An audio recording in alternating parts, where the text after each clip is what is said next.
Joining us now is Newt Gingrich, dear friend and mentor, former Speaker of the House, and of course Fox News contributor and author of Trump's Triumphs, which is out now. So, Newt, we've got to replace the mullahs. We've got to have regime change. You're suggesting, frankly, that no deal would ever be any good. And I totally agree with you, unless and until the mullahs are replaced by some kind of secular government. Tell us more about your thinking, please. Well, I mean, start with the fact that for 46 years, since 1979, mullahs, the theocracy, has said death to America. And as recently as a few months ago, the Ayatollah Khamenei went on national television to say, I want to reassure you, death to America is not a slogan, it is a policy. And of course, the other part of that policy is death to Israel. So we've had a 46-year experience of what it's like to try to deal with people who have been again and again and again engaged in terrorism. In 1984, the State Department said they were the leading sponsor of terrorism in the world. That's been true ever since. So at some point, you've got to learn the lessons of history. The fact is, you wouldn't have to use B-2 bombers and you wouldn't have to use giant blockbusters if you had a regime which agreed that it would destroy Fordow as part of the peace agreement. The fact is, if you get regime change, you're in a different world. And by the way, you wouldn't need to use American tax dollars. There are an amazing number of very successful Iranian-American businessmen and businesswomen who would be thrilled to be able to go back and invest in rebuilding Iran and creating a prosperous, dynamic country. It's twice the size of Texas. It has huge resources. It has people who are inherently very smart, very well educated.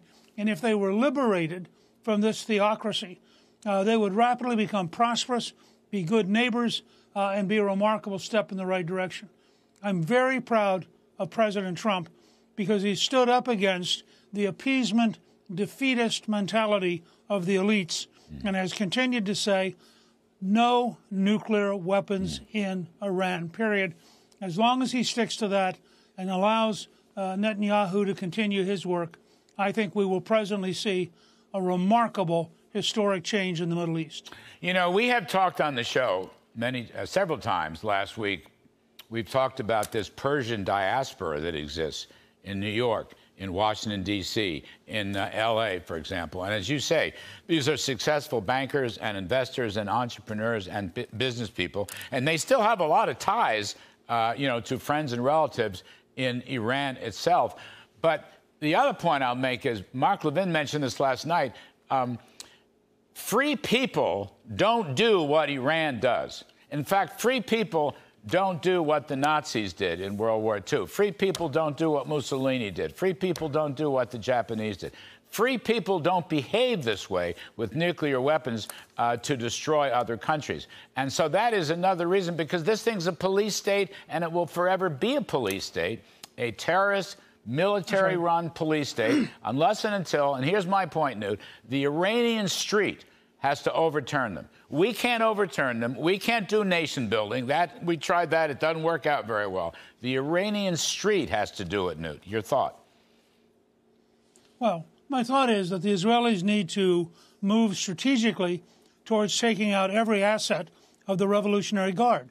The more we weaken the police forces, which have been the forces of tyranny, the greater the opportunity will be for the people of Iran. And there's pretty good evidence that about 80% of the country, 4 out of every 5 Iranians, oppose the regime.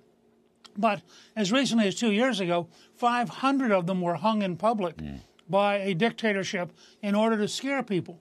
So I think you have to recognize breaking down the regime.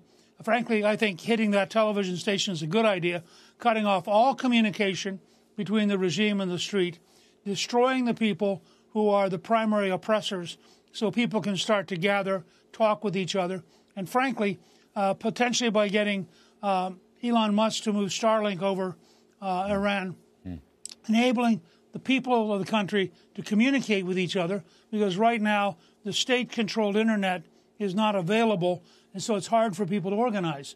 But I think that there's a real possibility that if the focus is replacing the mullahs, that in fact you're not going to have to worry about bombing Fordow, because part of the agreement with the new government will be that they will do it themselves as part of a process.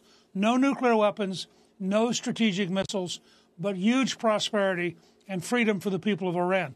I think that's a pretty winning formula. You know, just last thought. I agree with you 100%. 100%.